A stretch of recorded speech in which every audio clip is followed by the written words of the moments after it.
Hi, Ali Monfaradi. How are you? I'm great. Thank you for having me. It's good to yeah. be here. It's lovely having you here. I've been well. First of all, we're cousins. Okay, I mean, your your father and me are second cousins. Let's put it that way. Okay. I think that might be the simplest way of it. Yes. I certainly cannot explain it any better. It's quite a complicated family tree. Yeah. yeah. And I've been following up your career, always seeing you in the newspapers with medals and feeling so proud. Okay, so then this last one that you got, I said, I have to bring him in and have him share his story with us. Okay. Usually what we do is we start from high school. Okay. So we go back to high school. Assuming I went to high school. You didn't go to high I school. did go to high school. Okay, you scared me there for a minute. Okay, so you start from there and you tell me what happened. Did this start from high school or from where? I'll give it to you. Sure. So my jiu-jitsu journey, I mean, in a way, it started since I was born, you know. It was always in my family, my uncle, my father, and now my brothers, my cousins, everybody practices it. But I started when I was 12, and to this day I say I wish I could start earlier. But up until that point, there were no kids jiu-jitsu classes in the country at all. The moment they started teaching kids is the moment I started training myself, and I never stopped since. Okay. And so I started as an early teen, and I quickly found that I did have a passion for competition. And I started competing as a teenager, and we're talking 2007, 2008.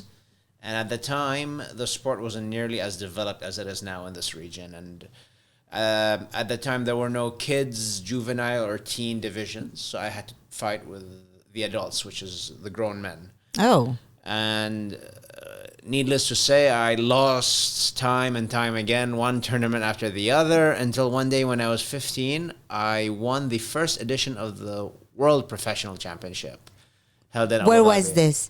This was in Abu Dhabi. Okay. And I got third place in that one. And to this day, I remember what one of my good friends said. He said, before this tournament, he said, I know you feel very bad about your losses, but one day that first medal is going to come. And then it's just going to keep going from there. Lovely. Okay, so this is 15. Yes. You are 15. Yes. Who was training you? At this time, my uncle Reza. Okay. You're 15, you're in high school. Yes. What is happening between you practicing, training, and your schooling? So I was always, I wasn't any genius or crazy overachiever of a student, but I was a good student, and I tried to do my best. So I always took my studies seriously. And there came a point where I was in high school, and I was also a semi-professional competitor. Mm-hmm. And because I always wanted to do my best, my school offered the IB program, and I chose to do it, as well as continuing my path as a professional athlete. Most people advised against it. They said, if you're going to do IB, you need to basically sleep inside of your books. And that's what I was going to say. I mean, I never accepted that notion. I was like, how can a high school degree be so bad? You know, I mean, people get their doctorates and run triathlons. Like, I don't know. Like, at that time, I just didn't accept the notion that, this is my personal belief. Okay. I don't think you can really study and be productive about it for more than 4 hours a day.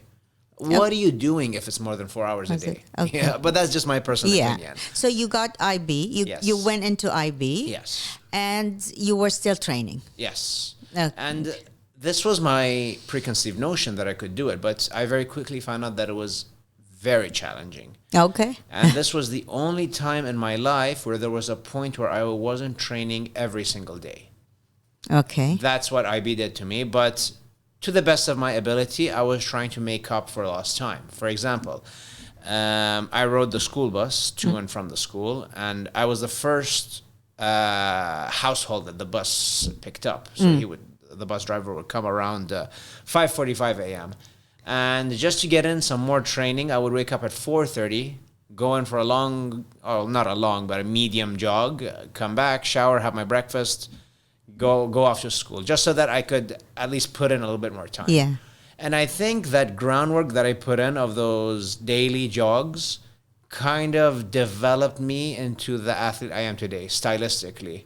Because I am something of a grinder. I do have a good gas tank for cardio. And I think those formative years of jogging and going to school and coming back and undersleeping kind of formed me into the athlete I am today. And I would find out later that that was only the beginning of my poor sleep cycle of a life. I think the best sleep I'm getting is only now as a business owner and a coach, but we'll get to that later. Okay, yeah. Okay, so you are in high school, you're training, you're in IB, right? How many hours of training were you doing at that stage? Not much. I really try to focus most on the quality of training. Again, we're talking 2009, 2010, 2011 at this time. Jiu-Jitsu has developed in the region to some extent, but it was not what it is today. And there weren't even many classes for me to train at. There was really one main class at night, and I tried to make that.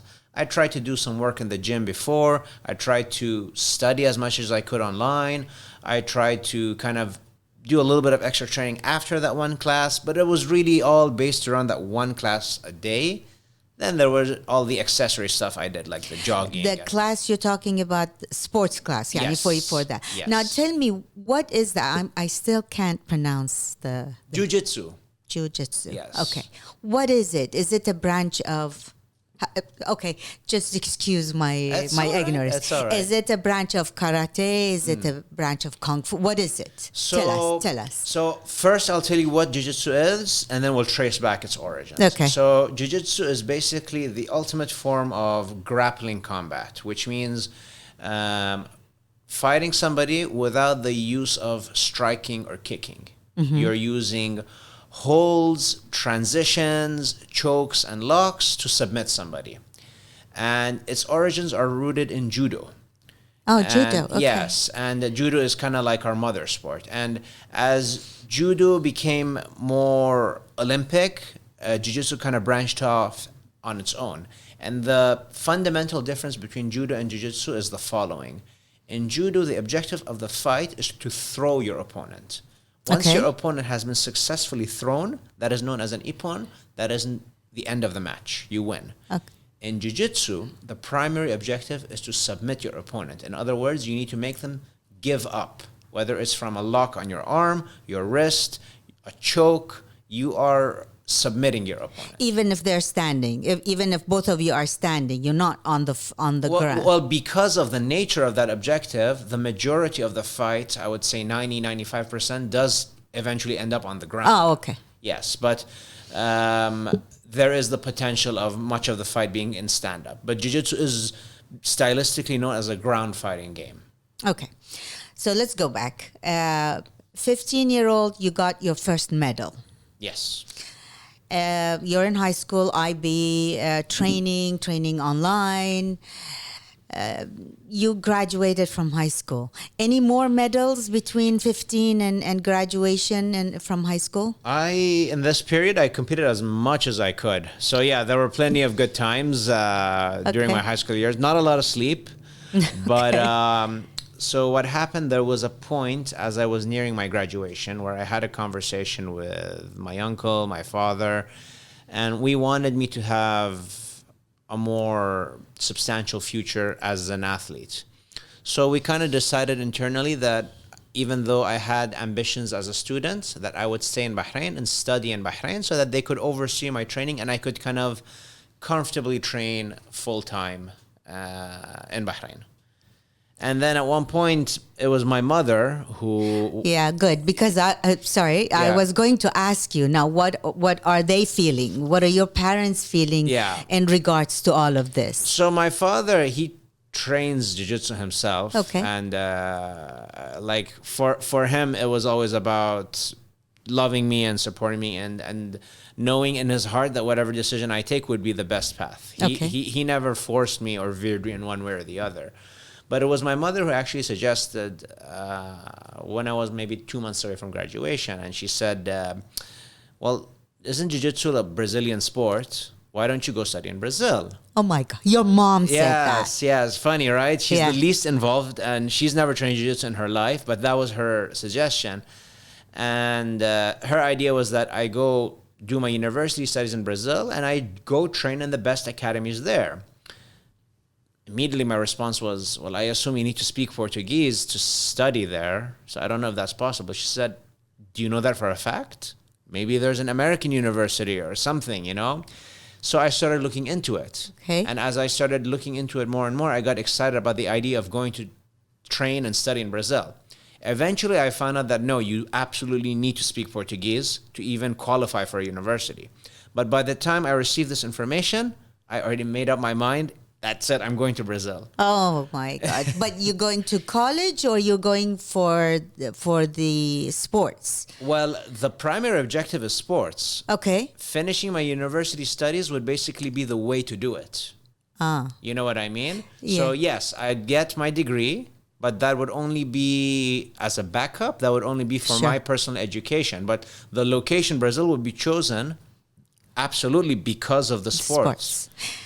Portuguese. So what happened about Portuguese then? So I finished my last IB exam and I took off. The World Championship was held in the US that year, and it was during my graduation. So I missed my graduation. I don't regret it. It's just a ceremony, and I had bigger goals to achieve, you know? So, the ceremony, but you graduated. Yes. Okay. Yeah. Okay. Yeah, like to me, it never really mattered. Yeah, sure. I mean, if I was around, sure, I'll make it, you know? But there was a World Championship to be had. Yeah. I go there, and this is the largest competition I've ever fought in my life. And we went in with no expectations. But after 6 fights, I got 3rd place in the world. And at this point, Wow. I had this amazing confidence booster. I was like, okay, training out of Bahrain, I got 3rd, and now I'm headed to Brazil. So imagine what I can do next time, next year. So I go off to Brazil, and my coach over there in Brazil, he asked me, so what's your plan?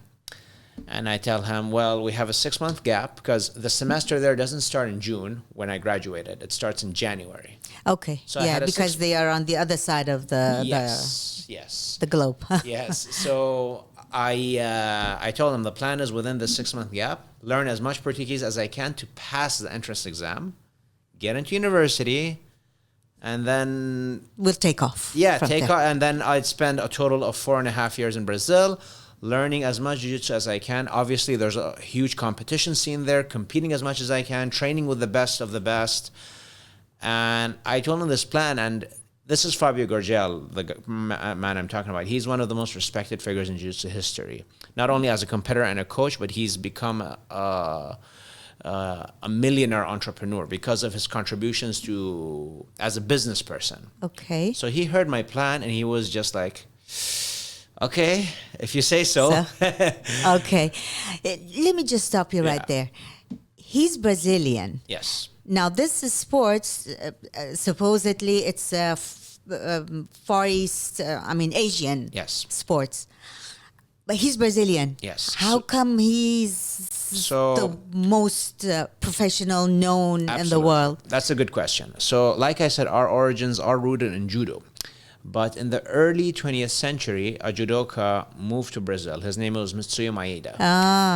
And his move to Brazil, training 2 brothers, Carlos and Elio Gracie, was the initiation of what eventually would become Brazilian Jiu-Jitsu. Now, there's this mainstream conversation, should we call it Jiu-Jitsu or Brazilian Jiu-Jitsu? But that is the origin, it is Brazilian, and that's where the majority of the talent is. Wonderful. Okay. So that's why. Okay. Yeah. Now my next inquiry is, so you go off to Brazil and you want to train with this guy. Yes. Why would he take you? I mean, what was it that he said, okay, I'll train you? So it's funny you should ask that. Well, first of all, we already had something of a relationship because we were an affiliate of their academy in Bahrain. Ah, okay. So they knew me, they knew about my talent, they knew about my potential. But you see, jiu-jitsu is a commercial sport. You know, we don't turn away people. People come in, they want to learn, everybody's welcome. It's not like a university degree where you have to make the cut. You pay your membership, you come in, and then how well you perform is based on yourself, you know? That's kind of what differentiates Jiu-Jitsu from a lot of other martial arts. Jiu-Jitsu is for everybody, and we try to make it approachable and accessible to as many people as possible. But we'll get to that later. Okay.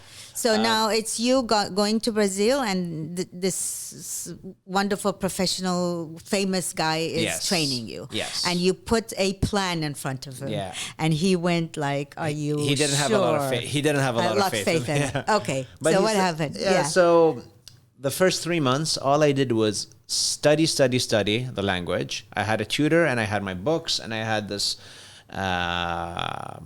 computer program. There weren't a lot of phone applications at the time. We're talking about 2011. Right. But for the first 3 months, I was learning a lot. But whenever I would leave my apartment into the world, I just wouldn't understand what people are saying. It wasn't adding up. Right. I even remember this one point 4 months in where I was crying because I thought I made the world's biggest mistake. I'm behind on my university plan. I'm in the middle of nowhere, and I do not understand what these people are saying. Okay. But eventually, within 4 or 5 months, it started clicking.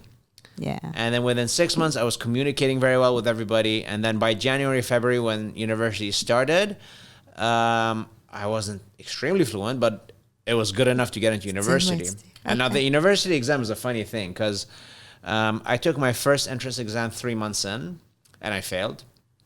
My second exam, I barely passed in, but it wasn't because of how well I've come along in the language. It's just that, like, some of the questions were based in chemistry. So, you know, like, you understand the symbols, hydrogen, oxygen. Exactly. So math was math.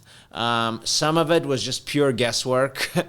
And so I kind of maneuvered my way around that entrance exam. I made it with, I think, like, I don't know, a 68% passing grade, and the rest is history. Once I joined university, things became a lot faster with how fast I adapted and learned, because I was interacting every day with students, and obviously going to the academy to train every day was a huge learning experience, because nobody really speaks English there. Right. The public, generally, they speak their own language, and you're forced to speak their language to them.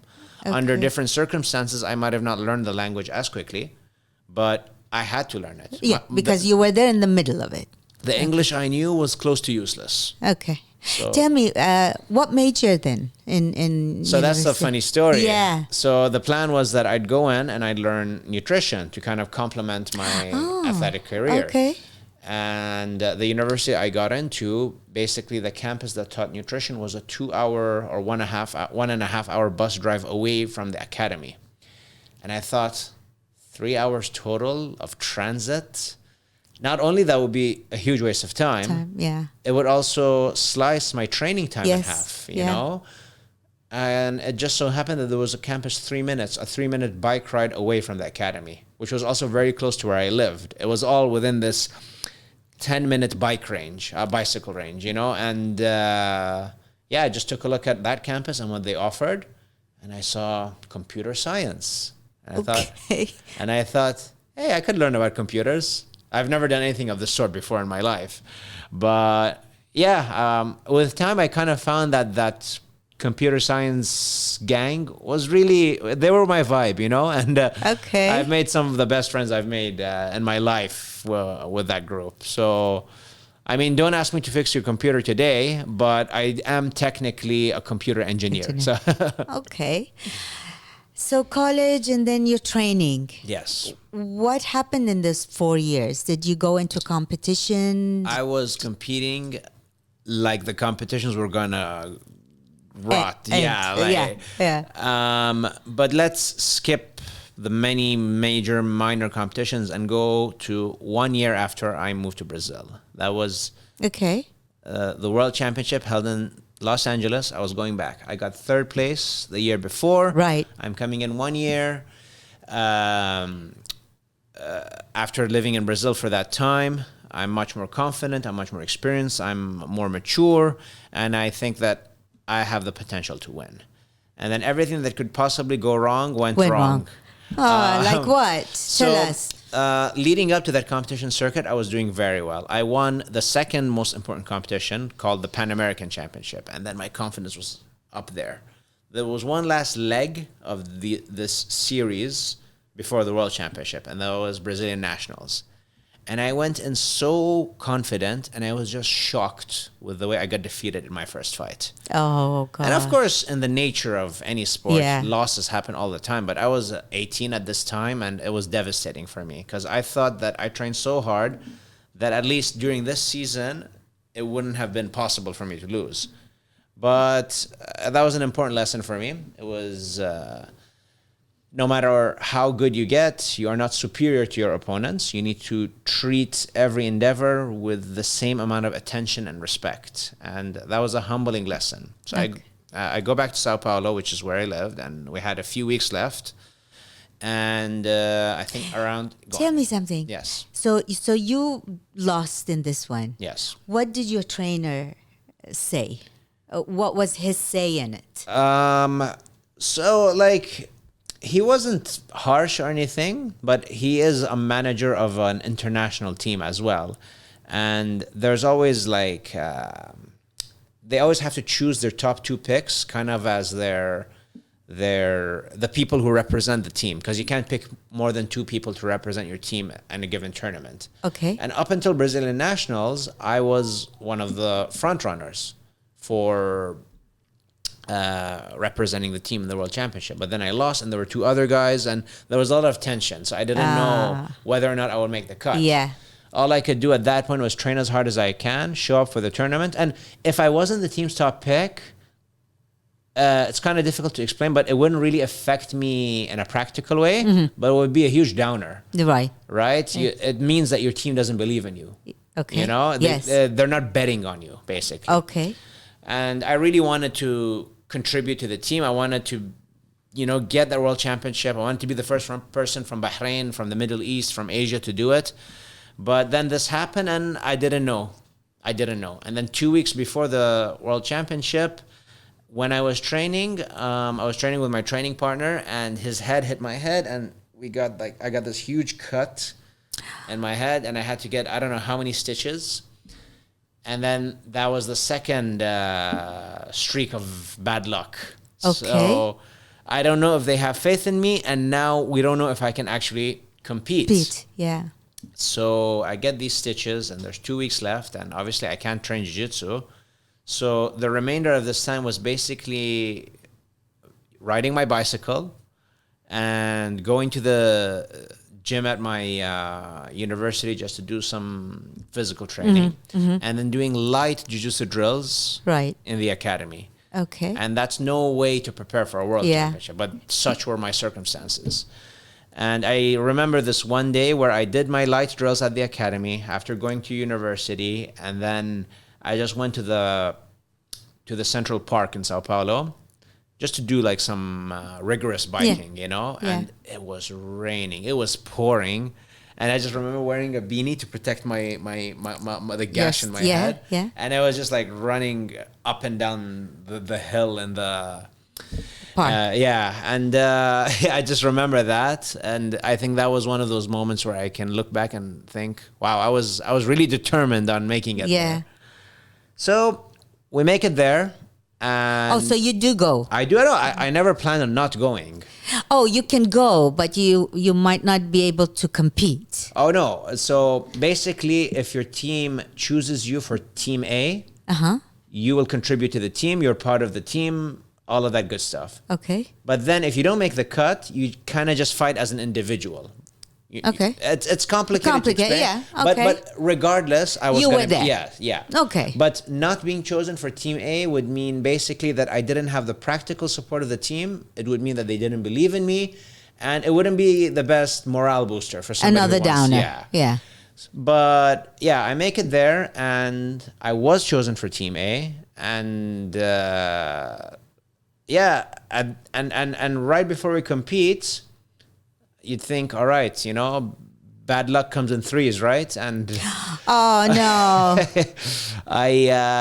So if you can see, like, my ears are kind of damaged here. They're not like normal people ears. And this is known as cauliflower ear. All combat sports, grappling sports have this. Okay. It's because of the pressure and the contact you get. And what basically happens is that the cartilage breaks in your ear and then it swells up. And then what you're supposed to do is drain it, ice it, compress it, and not train on it. Obviously, I did most of that, but I was training. You know? And going into the world competition, my ear was swollen to the size of a small grapefruit, maybe. And you're in the US, so you can't really get your hands on syringes to drain it either. So I was just there, and I had this huge bump in my ear, and it was so painful that even like a strong gust of wind hitting it would hurt. And then there was the added fact that it was almost pressure on my brain, you know. It gave me headaches, and every time somebody so much as hit it, it would swell up even more. So I started the competition day with my ear being maybe this size, and then with every subsequent fight, it was like. And then I can't imagine. You have pictures? I do. Okay. But yeah, so it was a long day, 7 fights, and there was no easy fight, but I did make it, and I did get that gold medal. No way. I did. And it was, to this God. day, this might have been not necessarily my biggest accomplishment, but it was my most memorable. I would call it the biggest accomplishment. With all this that you went through? Oh Well, my God. I'm currently in the process of like chronicling all of these major life events, and I'm seeing that most of my major accomplishments, they came with a lot of adversity. Yeah, you know, yeah. At least this one didn't have any physical ailments. You know, I had to fight with like a broken back, broken elbow, torn ligaments in my knees, and there with every successful competition, there is the attachment of a lot of difficulties. It almost seems necessary to me at this point. Okay. Wow. Oh, yeah. So that's your first gold medal. That's my first gold medal in it's a world in a competition this important. But But there were always like smaller competitions, Yeah, okay. and like the thing is, like, not all gold medals were created alike. And at this point, I might have had, I don't know, 80 medals at that point, but they were a mixture of state, local, international competitions. Some were big. This one was a major. This was the biggest thing I've done to that at that point. Okay, so you graduate from college. That's correct. Okay, and you are this trained professional gold medal coming back to Bahrain. Yes. Did you ever? You were always had the goal of coming back to Bahrain, right? Yes. Or you didn't think of, I'll stay there. I did consider, and I tried to stay longer, and at one point it just became completely impossible. My visa got rejected like 3 times, and right after university, basically, I was, for better or worse, forced to go back to Bahrain. Okay. And yeah. So you're back. Yes. What happens now? Do you work? Did you go to, and work and train? Or tell us what happened. So there's not a lot of professional money to be gained as a professional athlete. Mm-hmm. It comes down to your PR, the payouts of certain competitions, and your sponsorships. And even all of that as a combination is really only to sustain your athletic lifestyle, not to build a life. True. And I did not have any issues with that. I was like, as long as I have enough money for petrol and my food and my trips, which was difficult, that's all I wanted to do. I wanted to develop myself as much as I could so that I could eventually get to the end goal, which was having my own dream academy and center. But to me, it was like, these are my formative years. I do not need to be worried about money. And yeah, it was very difficult. Obviously, I had the full blessing and support of my parents and my family. Okay. But to me, it was a no-brainer. I knew to compete at the highest level, it would be virtually impossible. And I say virtually because nothing is impossible. to have a full-time job and compete on an international level, that would be very difficult. It yes. was an obstacle I was not willing to entertain. So these were my formative years. It was difficult. And I think the biggest difficulty wasn't that, but it was in coming back to Bahrain and being a professional who trained to perform at the highest level, and then just train with people who train jiu-jitsu casually. Yeah. Because we didn't really at the time, or even today to a certain extent, have people who do jiu-jitsu and take it that seriously. So that was very difficult for me. And the question that was most posed to me probably was like, hey, Ali, how do you cope? How do you train, considering you're not in Brazil anymore, training with the best of the best? And it took me some years to kind of perfect this process. But moving back to Bahrain was the single best thing that happened to me as a professional athlete. It gave me the single biggest jump in level. And that was because I was forced to be creative. I was forced to be smart about my training and not just blindly train hard because the resources were given to me.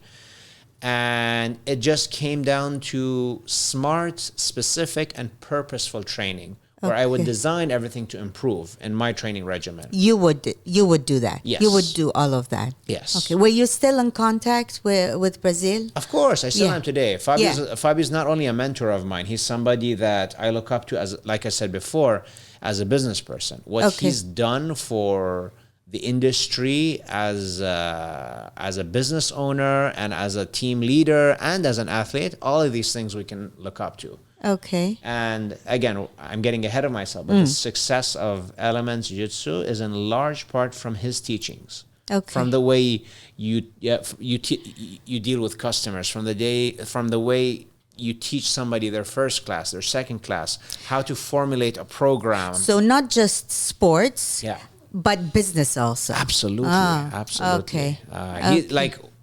I think in sports, there are always people who are legendary athletes, but poor business people. Yeah. And as soon as their competitive career is over, they kind of fade into the background, get into some unnecessary trouble, or even struggle to pay their basic bills, even though they were legendary athletes. True.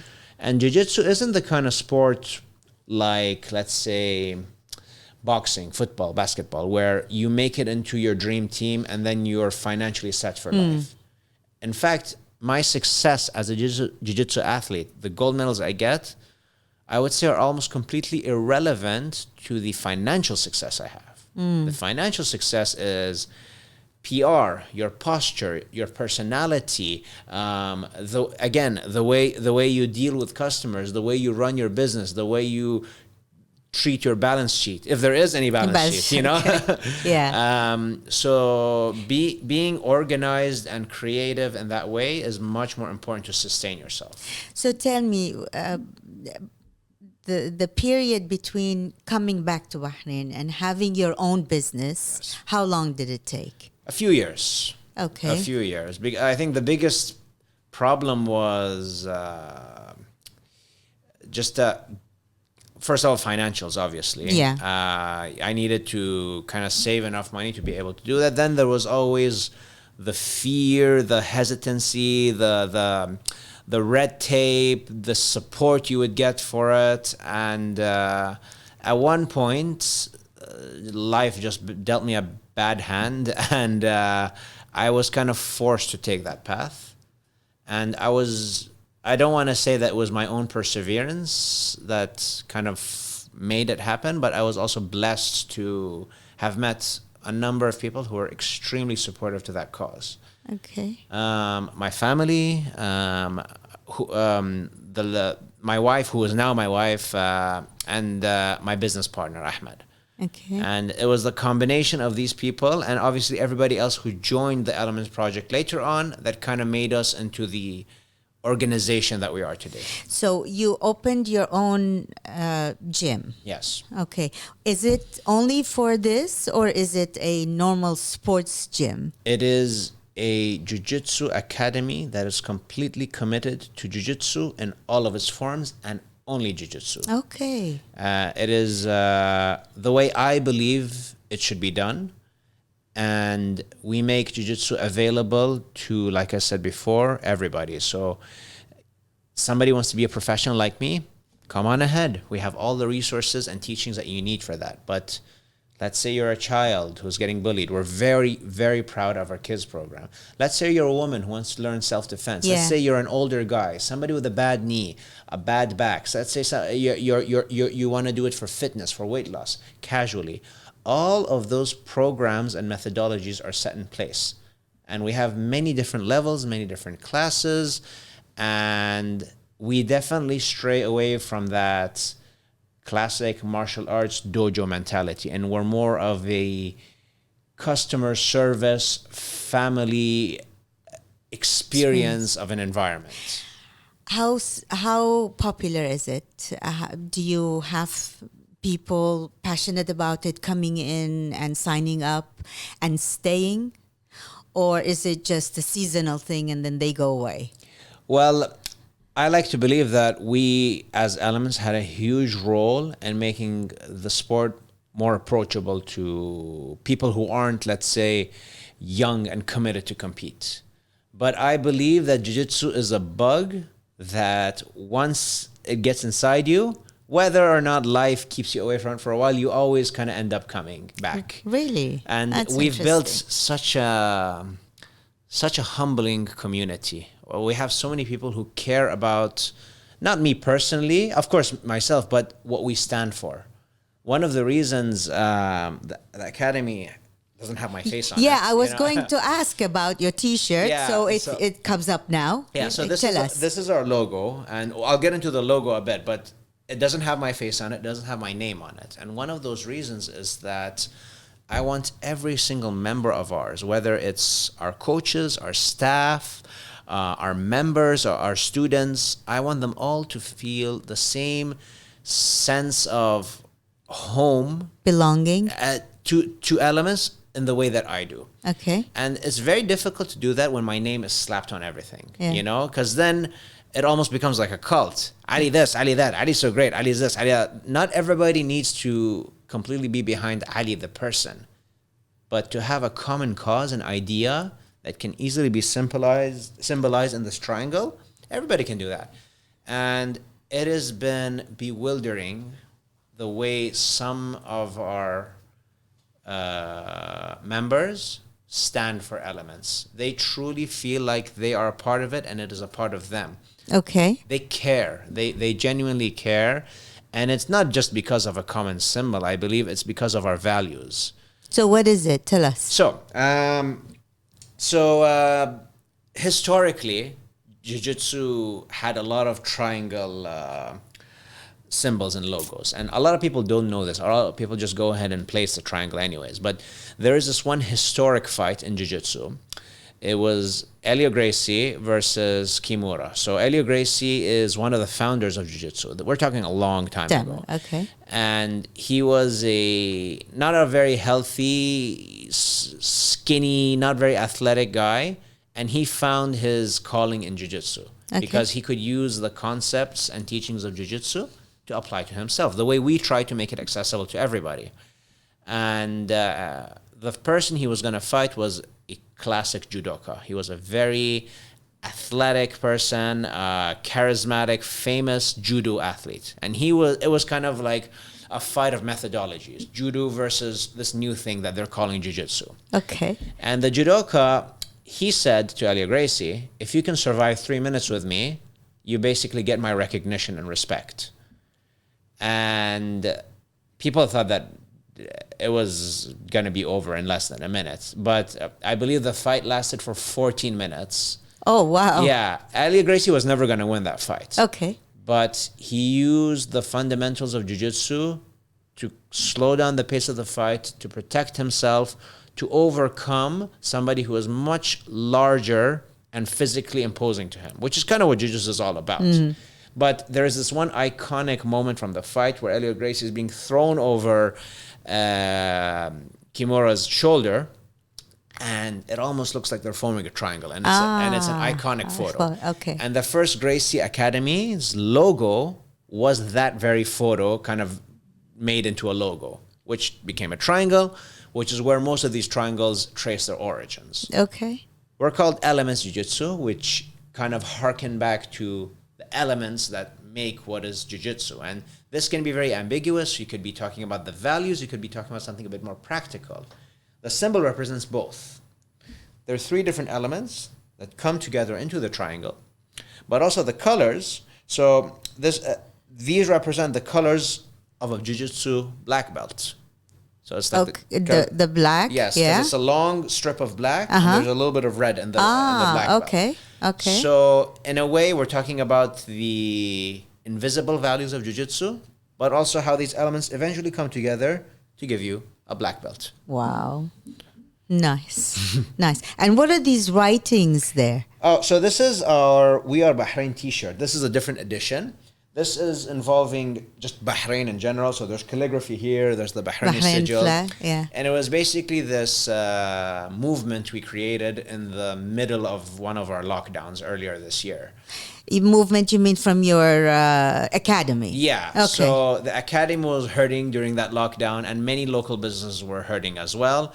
And we started selling these t-shirts as a way to promote supporting local businesses, and also to raise funds to kind of pay our employees, our expenses, and just keep everything afloat while we come back, thankfully, better than ever. Lovely. Okay. Tell me, your academy, Yes. how many? How many instructors? How many are you there in that academy? So that's funny you should mention that, because tonight we're actually going to have like a staff dinner for our entire organization. Okay. I don't think I have an entire head count, but we have 8 coaches.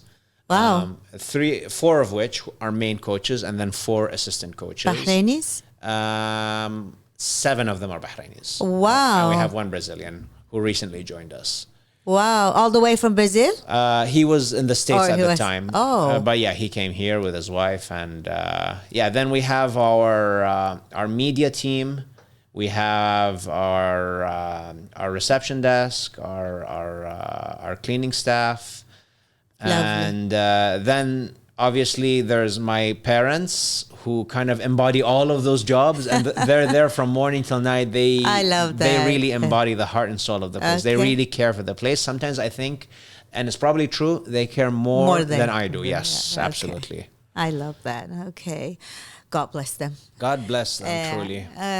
Tell me about your latest medal, gold medal. Yes. And show it to us. We want to see it. All right. So this is from 3 days ago, the gold medal in the 2021 Asian Jiu-Jitsu Championship. Wow. And so I've previously won 3 Asian championships throughout the years, but I was very nervous going into this. I have to be honest. Why? Well, Tell first us. of all, it's the first Asian in a while since COVID hit. Okay. There was no edition last year, or it's been a while basically. True. And being myself the veteran in this tournament, all eyes were on me. The Bahraini eyes, obviously, people who have a certain expectation of me, but also the international eyes. Everybody is working some kind of strategy on how to beat me.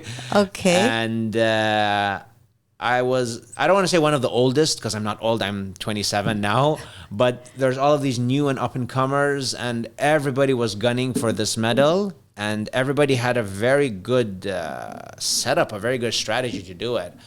Nice. And I was just, I've been reading and learning a lot about how to maintain my mind and composure for peak athletic performance. And I think I had to use every last shred of that knowledge to kind of sustain me through this event.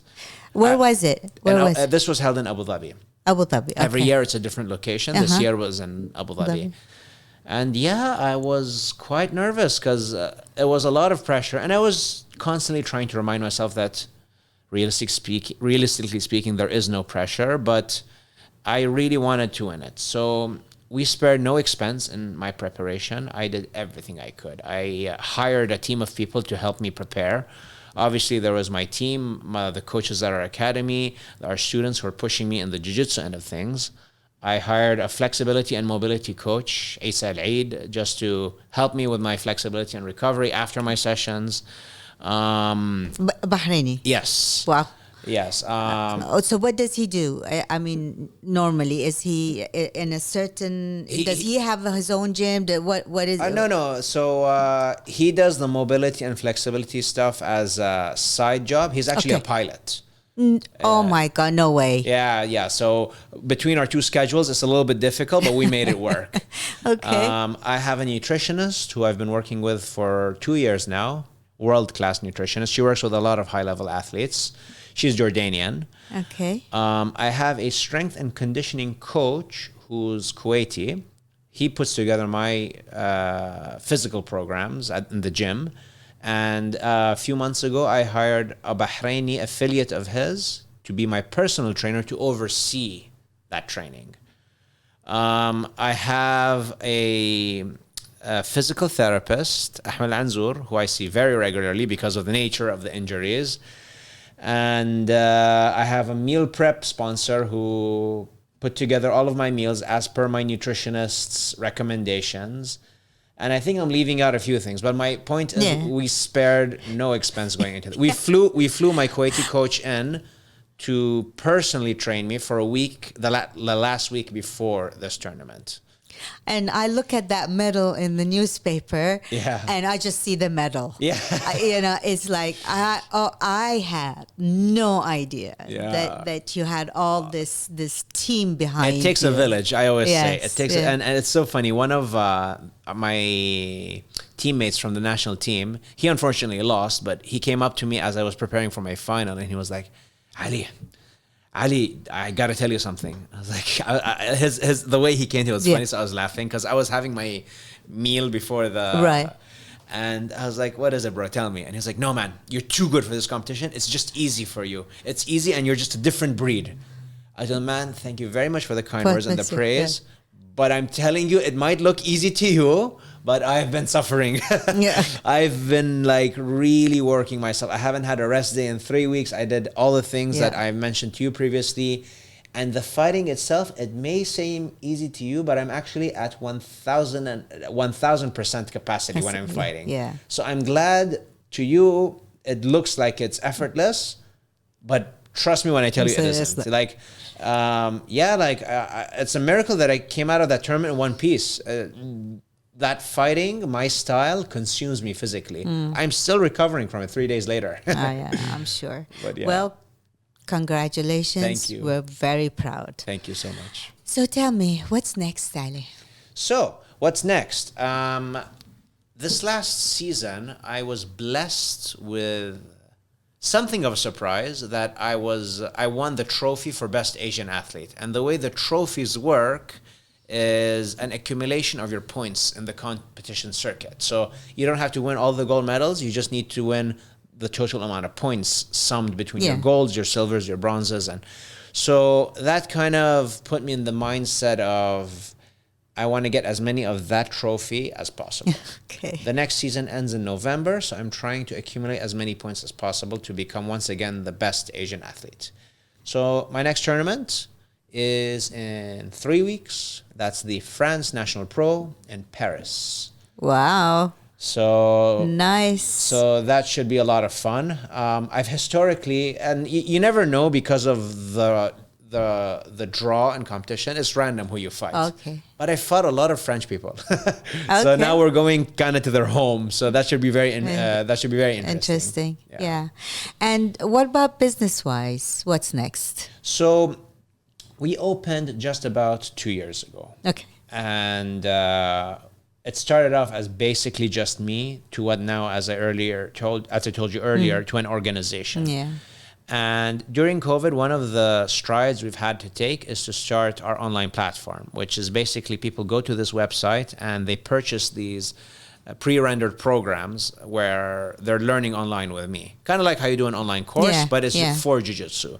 So Elements Online was the next big step in professionalizing our brand, because we have a lot of people from Kuwait, UAE, Saudi. They kind of insist on making a point to coming to Elements, but that's not always possible, especially during such harsh times. So we wanted to make our brand available to as many people as possible. So one of the things I'm definitely focused on is that. the online platform, developing it, making it better, making it more accessible to everybody. The other thing that I'm very focused on is creating the next Ali Monfaradi. Oh, we have okay. a lot of younger guys that I'm working on, and let's just say that the hopes I have for them is not to accomplish what I have, but 1,000 times more. Wow. Lovely. Finally, is just to keep growing the academy.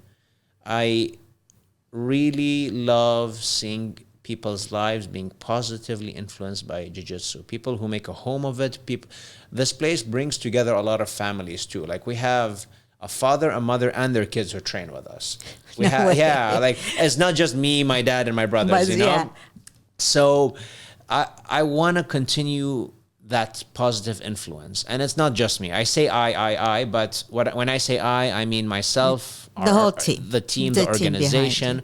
So I want to continue doing that to a larger extent. And personally, I just want to keep testing myself in the competition scene. I think they kind of go hand in hand. The more I put out my performance as an athlete, the more of a spotlight that puts on elements, the more people find out about elements, the more people walk through those doors. Lovely. All the best to you. All the best. God bless you, and thank you. Thank you so much for coming in here and sharing with us all of this. Well, Thank you. I must say I'm just it's a humbling time in my life, and it's just a pleasure to see you again. It's a pleasure to Yeah. be here, and I told you this before filming. I am just bewildered by the setup. It is first of all beautiful. Oh, thank you. Thank you so much. And Yeah. second, very professional, very neat. I'm a perfectionist myself. I like things to be very organized, neat, and tidy. So I definitely appreciate your eye for almost everything, pretty much everything here. Thank you Yes. so much. Thank you. Thank That made you. my day. Thank you. Thank you, and have a good day.